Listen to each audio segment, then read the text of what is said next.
Welcome back everyone to another week of a review. This week we're taking a trip down memory lane.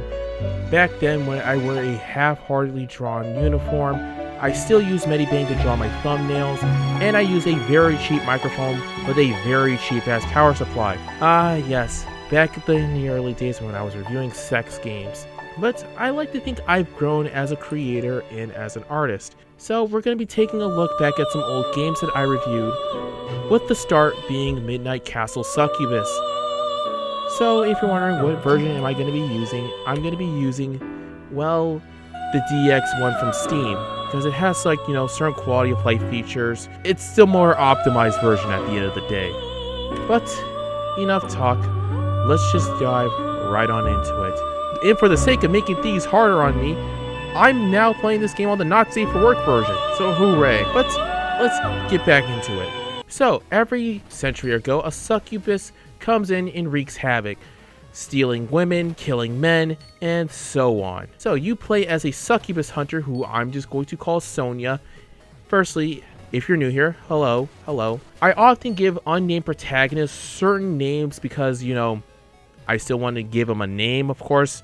And I'm using Sonia because it's a reference to the Castlevainia Legends game that has Sonia Belmont, a forgotten one. You play as Sonia and it's your job to kill the succubus. Later on you do find party members and there's other things that happen, but I'll explain later on. Now the presentation. The presentation is actually pretty good.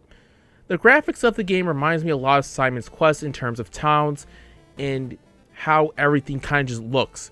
And the music is actually pretty good. Kind of helped going and help me fight the monotony that is sometimes the repetitiveness of this game. Now it's actually time for the meat and potatoes of the game, the gameplay. And this game plays a mix of Castlevainia 3 and Castlevainia Symphony of the Night. Why do I say this? Well, in Castlevainia 3 you have partners. In Midnight Castle Succubus you also have partners. And if you have the necessary requirements, you can actually equip all 4 of them throughout the game. And Symphony of the Night is because, well, the game is surprisingly, non-linear. Believe it or not, you can actually bypass certain things, such as you not getting a magical whip or getting a flame whip. You can even not just have party members. I could actually see potential for certain challenge runs.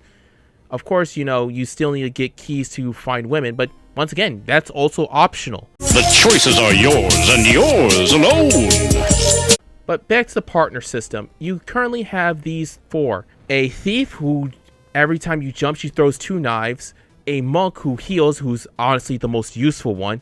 A warrior who will attack things at random intervals.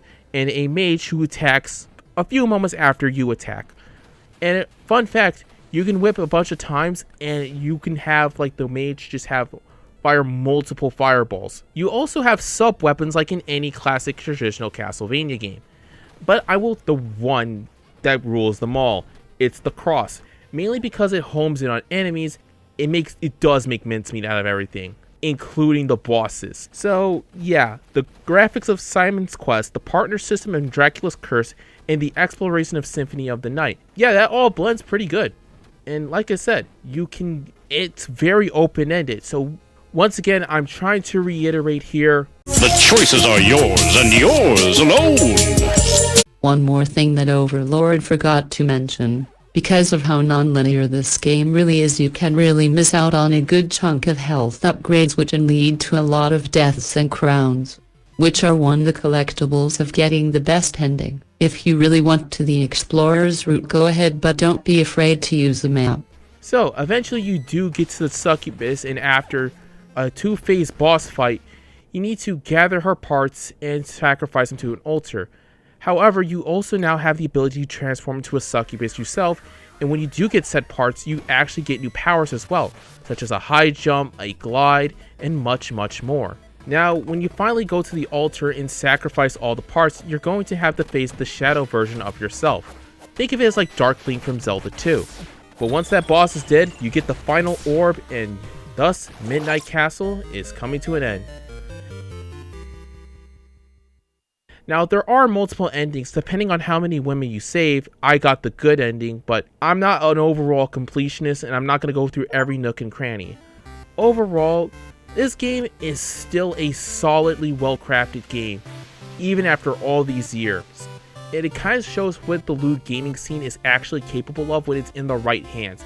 The only real active nitpicks I have is you not being able to whip upwards. You can whip downwards, but not upwards, which I've always found fucking weird about this game.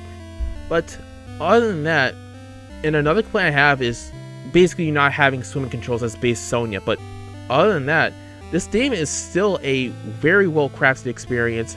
I do recommend this game, rather be on sale or on full price. And yeah, that's it everyone. Good night and good luck. If you enjoyed this video, please like, share it with your friends, subscribe, and hit the bell for both uploads and community post. Also be sure to follow Overlord on X and Pixiv.